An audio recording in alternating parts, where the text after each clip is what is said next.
good afternoon. Good to be on the call. Can you hear me okay? Yep.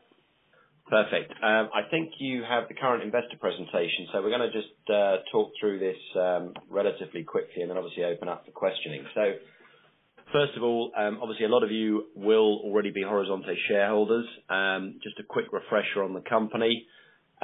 We've got 2 Tier 1 nickel assets in Brazil. The Araguaia Ferronickel project that we completed a feasibility study on in Q4 2018, which is now ready to go into the construction phase. And then the Vermelho Nickel Cobalt project that we acquired from Vale at the beginning of last year. Vale had spent over $200 million on it, and that is potentially mine number 2. And the exciting thing about Vermelho is it's within trucking distance of Araguaia. So we've created a nickel district effectively. The main area I want to highlight today on this call is the nickel market, because this really sets the whole backdrop to Horizonte and what we're doing.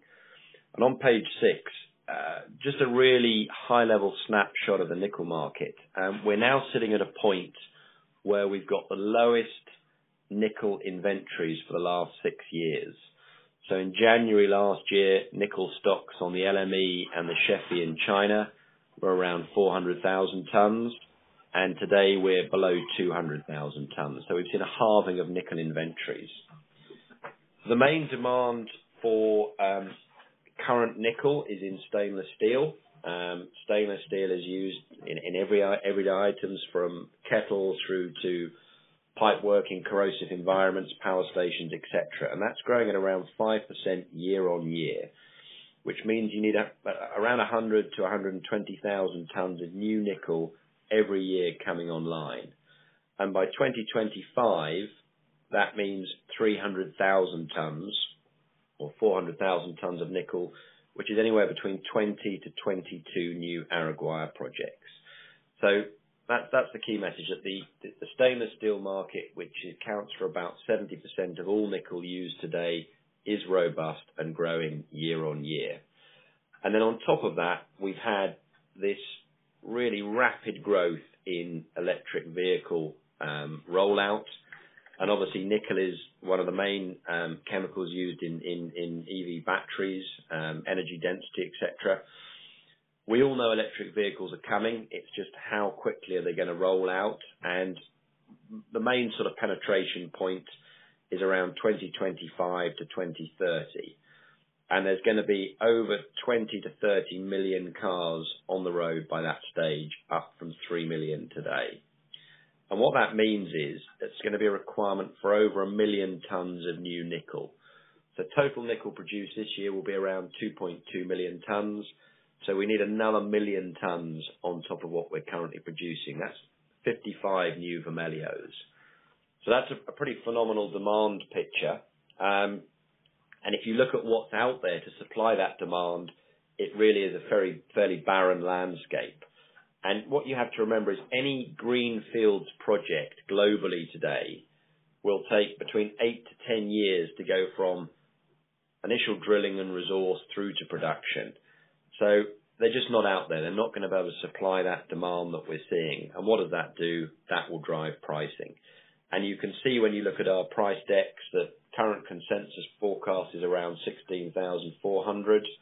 And then going out beyond that, it's anywhere 17, 18,000 and onwards from there. So it is a very robust market for nickel, and that's where Araguaia is very well positioned to service that market. So jumping to page 12 and 13, just a refresher on the feasibility study.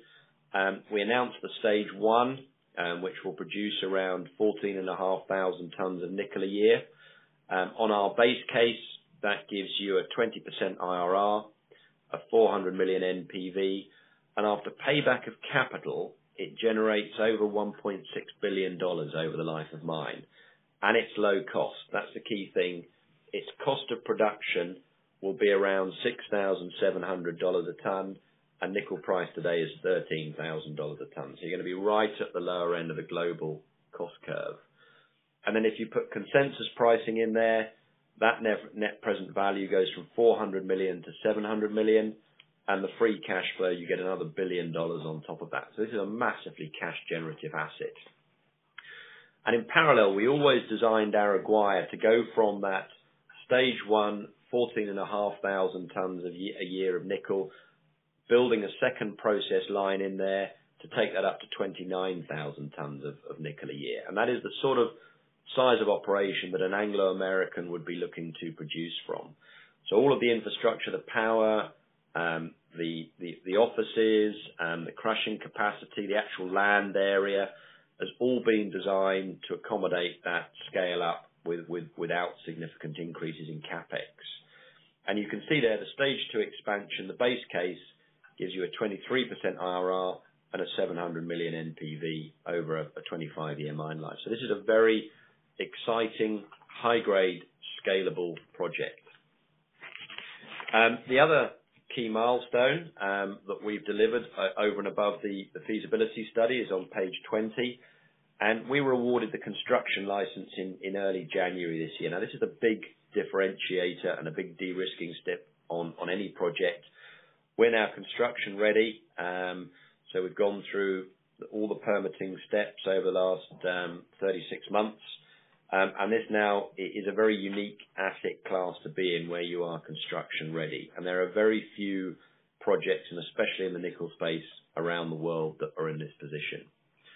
So what are we working on at the moment? Well, our current work stream is focused around the financing for Araguaia. And I know this is something people are concerned about. Obviously, at these equity levels, how are we going to finance this without it being unduly dilutive? And we're very mindful of that. So what we're focused on at the moment is we're working with Endeavour Financial, who are a leading debt advisory group globally. Their last big transaction was Fruta del Norte in Ecuador, and that was a plus $700 million financing package. We're currently focusing on the debt piece with the commercial debt providers. This is the big banks. The indications that we're getting is that the project will support around 60 to 65% debt.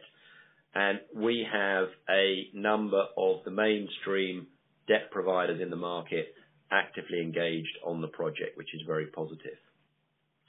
In parallel, we're obviously looking at the next stage of that will be offtake, which is another part of the financing piece. And we will be going out to all of the key off-takers. We've had a number of inbound requests already to discuss and potentially negotiate offtake. And the other area we're looking at is royalty financing, which will give us the short-term financing to move into the early works, basic and detailed engineering of the project. And again, we have a number of major royalty groups active in that arena at the moment. So overall, very positive response on the project financing. The general feedback we're getting is there are very few projects in the marketplace in the mid-capital range, i.e. the $300 to $800 million range, and there are even less projects in the nickel space. And this is a fairly unique opportunity that Araguaia is presenting these groups. So we're making good progress on the project financing, and our aim is that we have a financing package in place to develop Araguaia by the end of Q1 next year. And we can talk further after the presentation on any questions you may have around that. I think it's important to highlight on page 24 just how Araguaia compares with the other producing ferronickel operations in South America. And on that map, we've got Cerro Matoso in Colombia, which is operated by South 32, the spin-out from BHP. 140 kilometers west of us, we've got Onça Puma, operated by Vale. And then further south in Brazil, you've got the two Anglo-American operations, Barro Alto and Codemín. Now, what I want to highlight here is on the right-hand column, it's the grade. We will be, for the life of mine, the 25 years, producing around just under 1.7% nickel. And if you benchmark that against all of those other operations, it's a big step up in grade. And for the first 10 years, we will be closer to 2%. And there is virtually nothing out there today globally running at that grade. And every 0.1% increase in nickel is $40 to $50 million on the NPV. So it's all about grade, which is what Araguaia has. Where does Araguaia sit on the global cost curve? On page 26, you can see there For stage 1 and stage 2, we've shown the different levels in blue and grey. Year 1 to 10 in both models will be around $6,700 a tonne, and life of mine, you're around 7,700 on the stage 2, which puts you right at the lower end of the global cost curve. And what that means is, if nickel price goes back to $10,000 a tonne, which was sort of 10 to 12-year lows, we still make money at those levels. It's all about being one of the lowest, if not the lowest cost new project in the marketplace. And to add to that, on page 27, this is a piece of research by UBS, and they really went and looked at all of the nickel projects in the world that are either on care and maintenance or at feasibility and planning to come into production. And what they said, of the 26 of these projects only return a 15% IRR at $20,000 a tonne. That means none of those projects are coming online anytime soon. Whereas at that level, Araguaia gives you a 36% IRR. So that gives you some comfort that really we need much higher nickel pricing to see any new big project development of any degree. Now we move on to our second asset that really hasn't been marketed in detail yet, and that's really what we're going to be focusing on this year, the Vermelho Project. So Valley completed a full feasibility on this project. It's a very large, high-grade, scalable quality resource, and they gave that the go-ahead decision in 2005, and they were going to build a 46,000 tonne a year nickel operation. We viewed this as an extremely advantageous deal that we were able to secure this asset. It's located in the Carajás mining region, so the infrastructure is extremely good, and it's within trucking distance of Araguaia. So what we've currently got underway is we've got the ferronickel test work complete, so we can show that we can use the same process flow sheet as Araguaia. We've got test work underway to show that we can produce high-grade nickel and cobalt sulfate of suitable purity to go into the EV battery market. And then we will be integrating that data into a pre-feasibility study that we aim to release mid-year. And that will demonstrate significant NPV, similar if not higher level to Araguaia. So you will have two projects of upwards of $400 to $500 million of NPV each. Then when you look at the bigger picture here on page 30, so what does the company now have in terms of a potential nickel production unit? This map shows the district we're operating in. To the south of the slide there, you've got Araguaia stage 1 and stage 2 in the blue factory symbol. That's the ferronickel plant. In the centre of the belt, we've got ANN, which is Araguaia North. That's the Glencore cluster of deposits, and you start trucking ore down to the Araguaia plant after year 8, 9. And then at the top left-hand corner, you've got the Vermelho potential staged plant. Now, between these two operations, you could produce 50 to 60,000 tonnes of nickel a year. And to put that into context, Anglo American today is producing 72,000 tonnes of nickel. 42 of that comes from Brazil, and the balance comes from South Africa. So this is a very, very meaningful resource base that we've developed. And it's probably one of the largest resource bases owned by a single junior company outside of the top 5 or 6 nickel producers globally. So we're in a very unique position here. So just to conclude, Horizonte today, nickel market is compelling in terms of future demand and very few assets online or positioned to come online in the short term. The economics from Araguaia are compelling for stage 1 and stage 2, and it shows that it sits at the bottom end of the cost curve. We're using a low-risk technology, rotary kiln electric furnace, to produce ferronickel. Key part of financing risk. People want to see that this is a low-risk process and can be financed. Very good community government support in this part of Carajás. Good infrastructure. And we have a second asset which we can potentially take into the battery market. So not only can we produce stainless steel for the market that's growing today, we can also service the growth coming in from the EV market through Vermelho. So I think it's a very exciting time for the company. We're very well positioned to benefit from all of these factors. We're well funded today. We've got 6.5 million in the company. That runs us through until mid 2020, and we're making very positive steps on the project financing around Araguaia. So a whole raft of value milestones to be rolled out over the next sort of period. So with that, I'll go back to you, Darren, and we'll open up for any questions. Okay. Thank you, Jeremy. That was a very informative update. Excellent. Okay, so just a reminder for anyone on the call, it would be #1 to unmute your line and ask a question. I have a couple here, actually, Jeremy. I wouldn't mind asking. This is about the market in general and your views on that. The first one is, do you know of any other projects coming to the market in the next few years to meet the growing deficit? Sort of obviously, you're looking around 2021 to be coming to the market. Is there much in the pipeline that you've seen? I think there are some smaller sulfide projects that may produce 4,000 or 5,000 tons of nickel a year, sort of Canada and Australia, but they're all factored into that requirement for 100 to 120,000 tons of new nickel a year.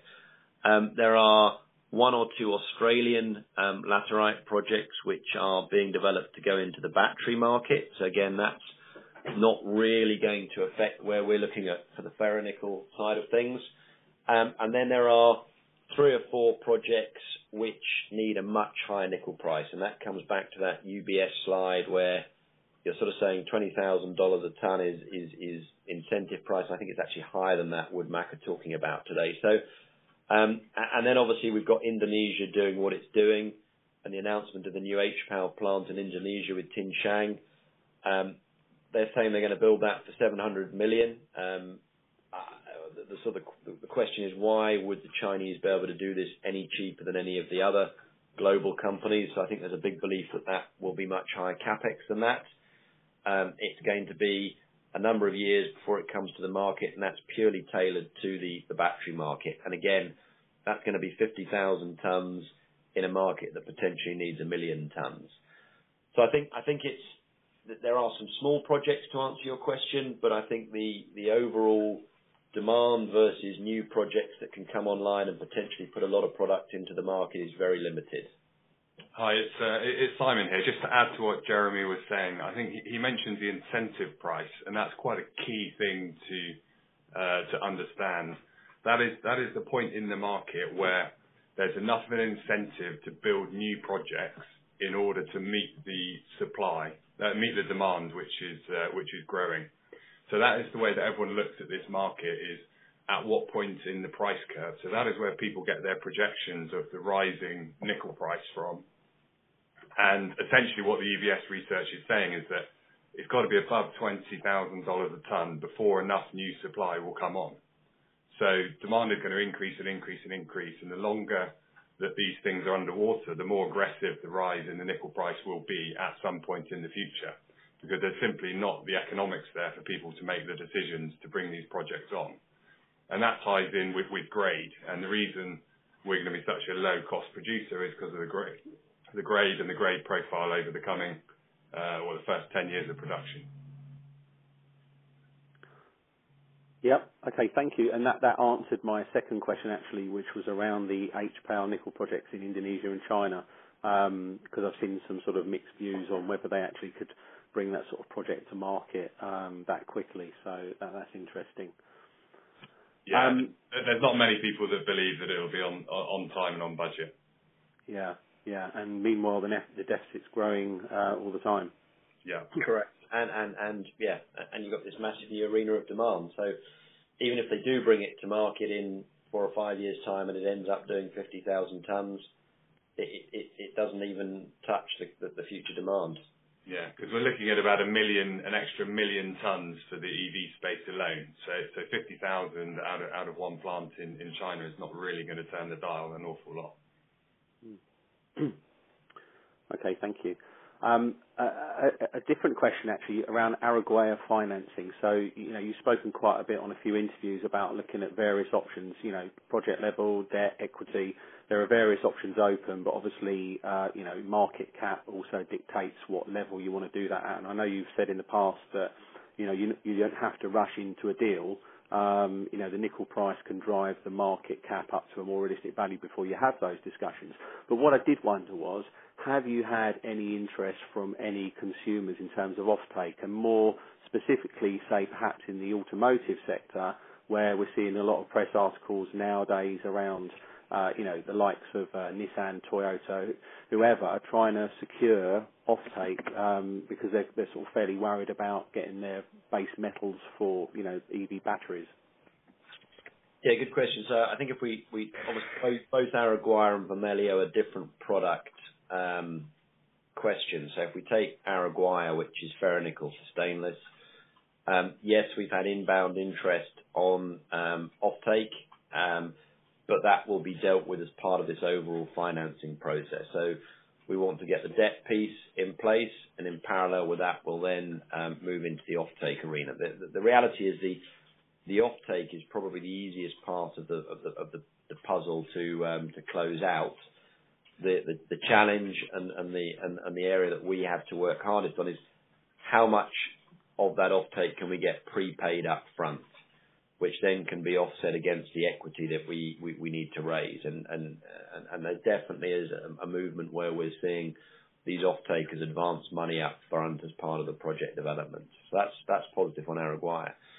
For Vermelho, I think one of our challenges has been we haven't actually had something in the market that we can sell, i.e., we've got a historic feasibility from 2005 with a sort of a tier one company capex and a tier one company project. Well, that's not something that we can sell and get any traction with in the market. So that's why this pre-feasibility is so important, to deliver a much smaller footprint project, much lower capex, and that will be tailored to go out to the battery manufacturers, the automotive industry.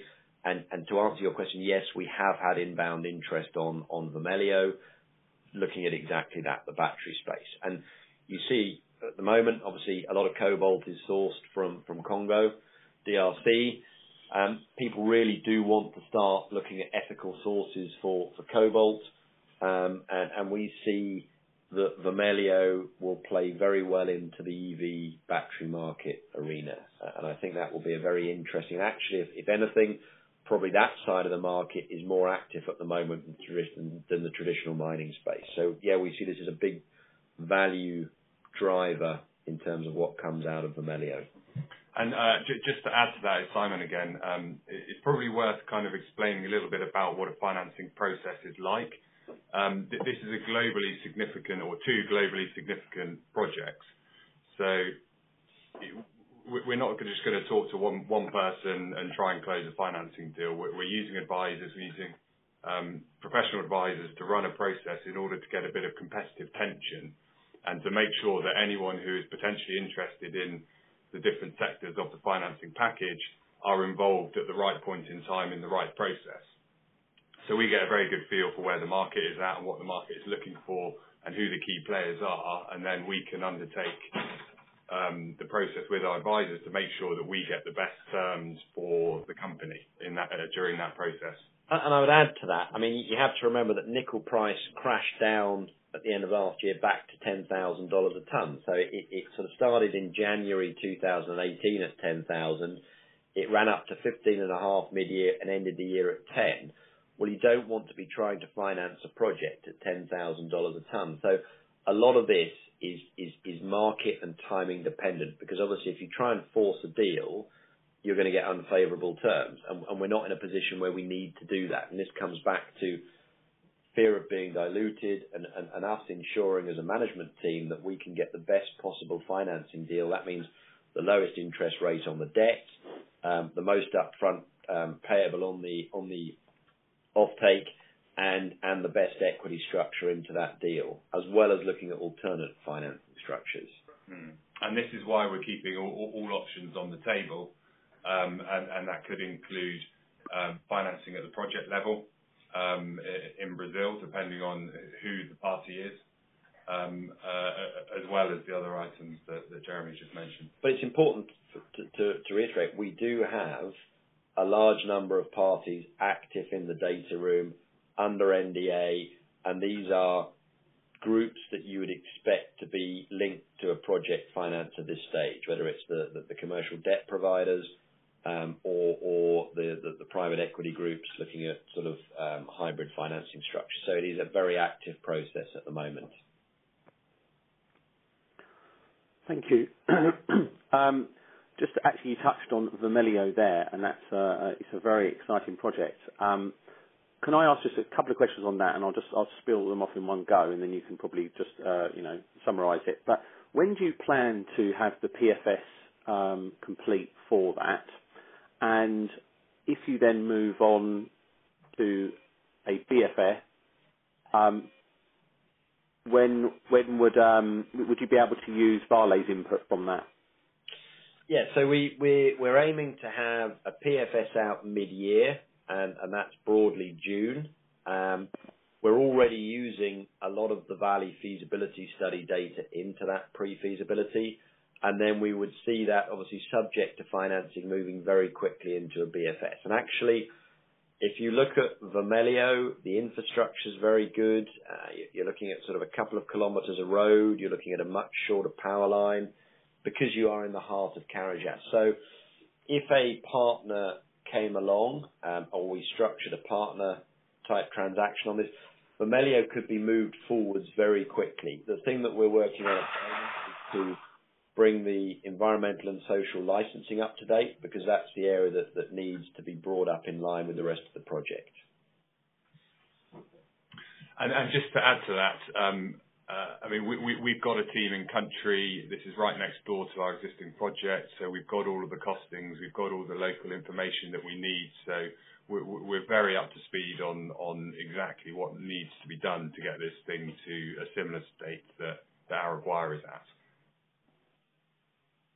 Jeremy, whilst we're on the call, could you go into a little bit of detail for those that might have missed the podcast you did recently on the additional stock coming onto the market from the institutional holder who ran into a bit of trouble, please?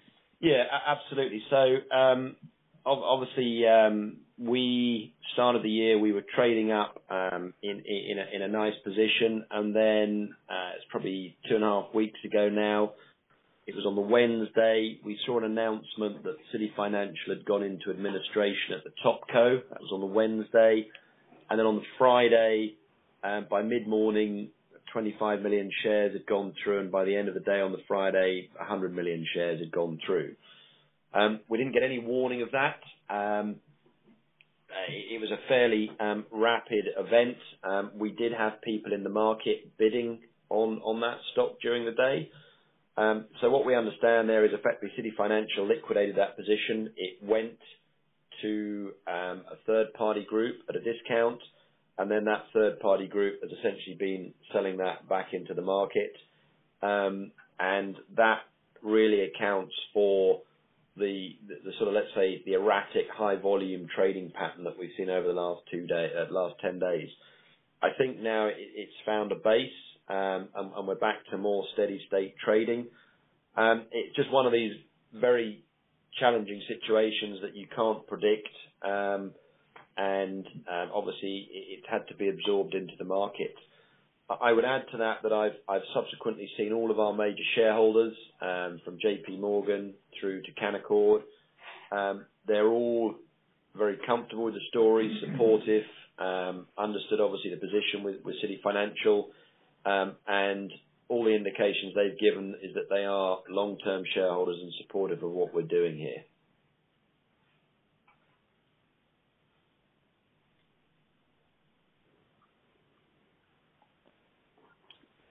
Thanks. Jeremy, a couple of questions. Can you hear me okay?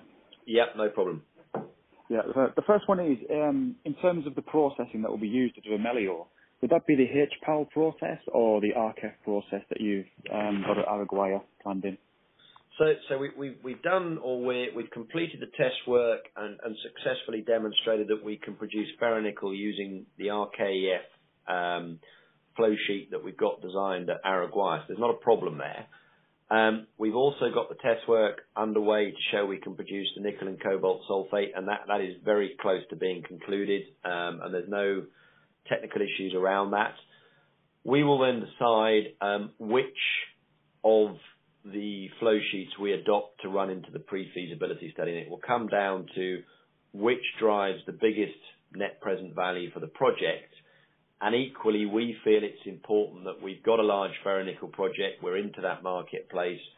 We want to be able to access the battery market, the Chinese players, and that will then take it down the sulfate route, if that is the route that we deem creates the most value. But first of all, it's about generating the highest IRR and largest NPV for the most fundable capex. And then number two, it's about which marketplace do we feel there's the most value. And I think where we're sitting at the moment, we've got enough exposure into the stainless steel ferronickel market. We really want to get exposure into the battery space.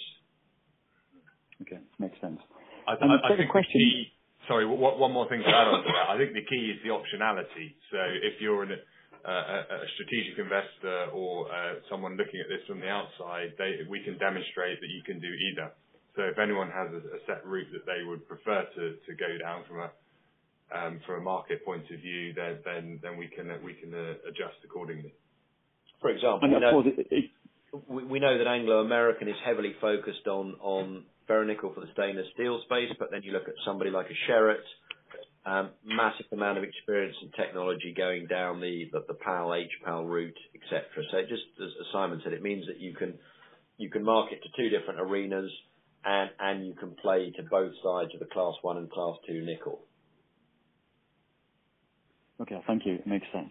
And the second question really is, obviously with the two assets the way they are and the way the company now configured, it does appear to be a buyout target, or you would think that it could possibly be in the future. I just wanted to get a little bit of a feel for that and your probability around a potential buyout of the whole piece, never mind just a partnering on one of the assets, perhaps.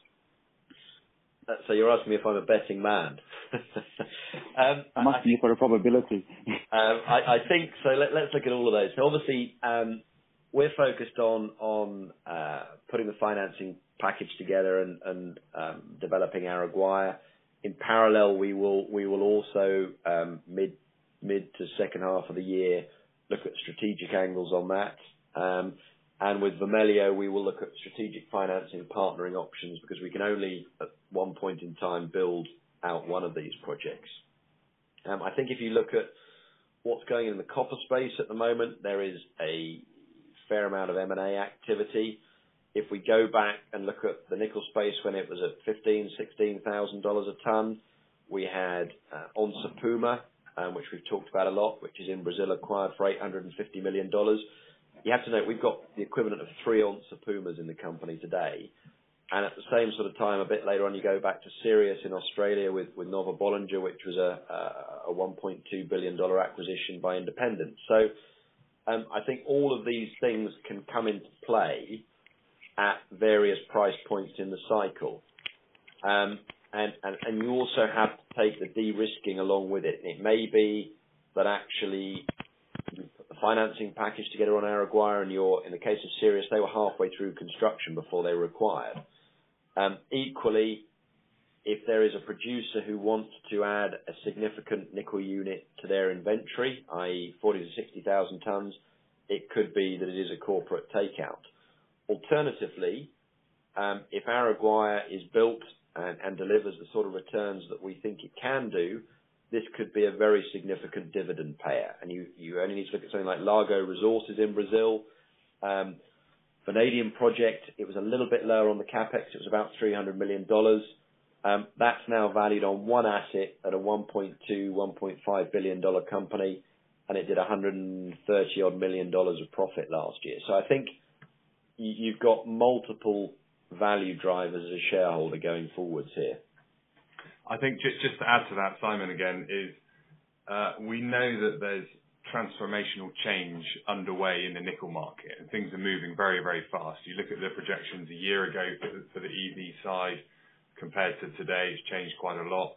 So I think things will move, and people's view on how they want to sit in the nickel market will also be changing quickly.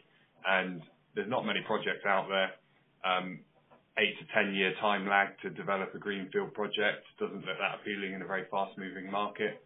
And then you've also got the environmental stuff, which is going to become harder and harder to tick all the boxes and get the permitting. So whereas now you've got one of the highest grade, lowest cost projects globally in terms of Araguaia, and we're fairly comfortable that Vermelho will deliver something equally exciting. So in answer to your question, I can't give you a probability, but I think hopefully that's given you a bit of flavour that there are lots of options and some fairly high probabilities of these evolving into something.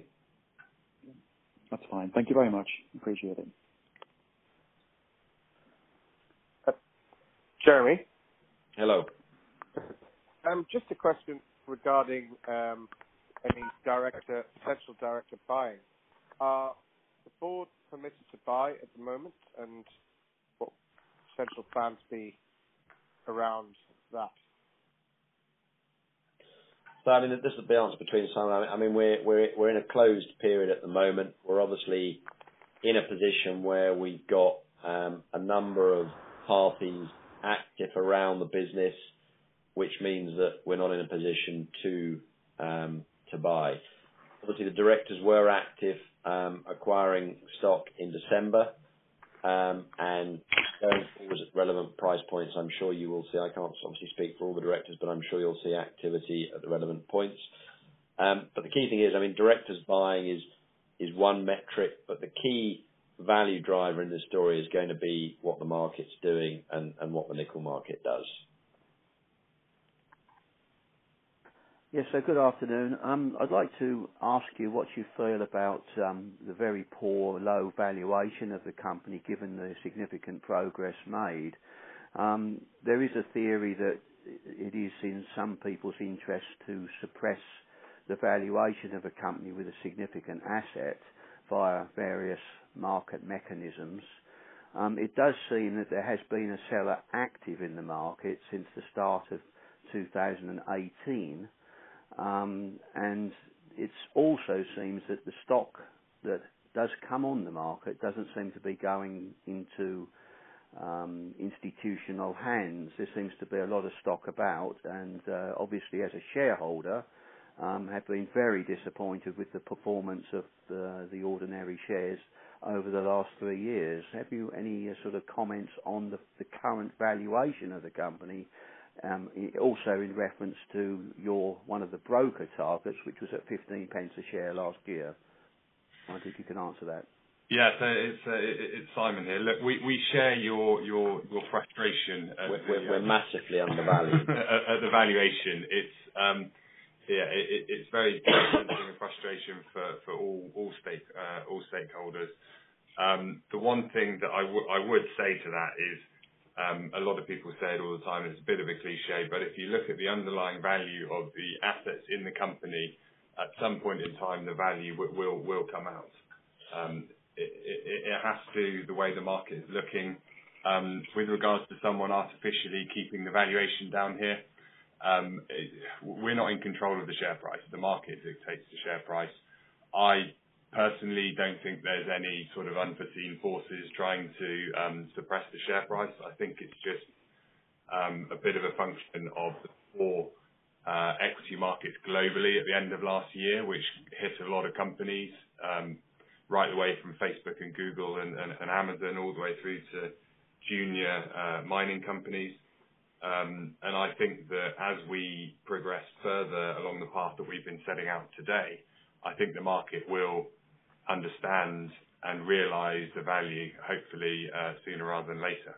And I think if there was, I share Simon's view. I don't believe that there is anybody forcing the price at these levels or trying to do a sort of a quiet stake building takeover position. If there was, it would pop up when they've passed the relevant percentage declarable levels.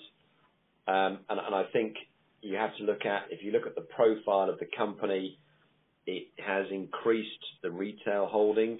As a result, the trading volumes have gone up. And if you see where we were in June last year, we were getting up towards 5p, getting up towards 70, 80 million market cap. And then we've been sold down like the rest of the AIM junior market and our nickel peer group. And now we're obviously starting that process again. You get issues like City Financial where they're liquidating that. That's another another hurdle that you've got to climb. But all of this will come into play when we see nickel price sustained at these levels, and we start to see money fundamentally flowing back into the mining space. That's the big issue at the moment. There is a very limited amount of money and investment going into the mining space, and it will be driven by all the things we've talked about. This nickel inventory. As soon as we start to see the nickel price tightening, you'll start to see money flowing back in again. It's a classic cyclical play. And why have we performed so badly for the last 3 years? Because nickel price has been trading at 10 to 12-year lows. So it is a function of where we're at in the cycle. Thank you.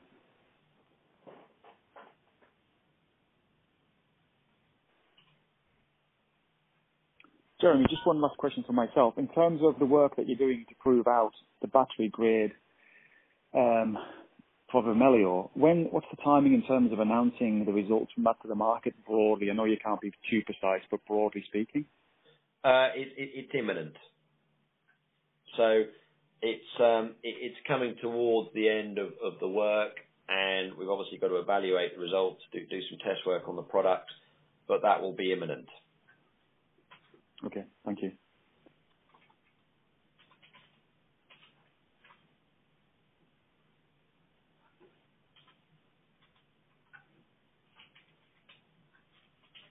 Okay, it doesn't sound like we have any further questions, so thank you all very much for coming on the call, and we're happy to follow up going forward.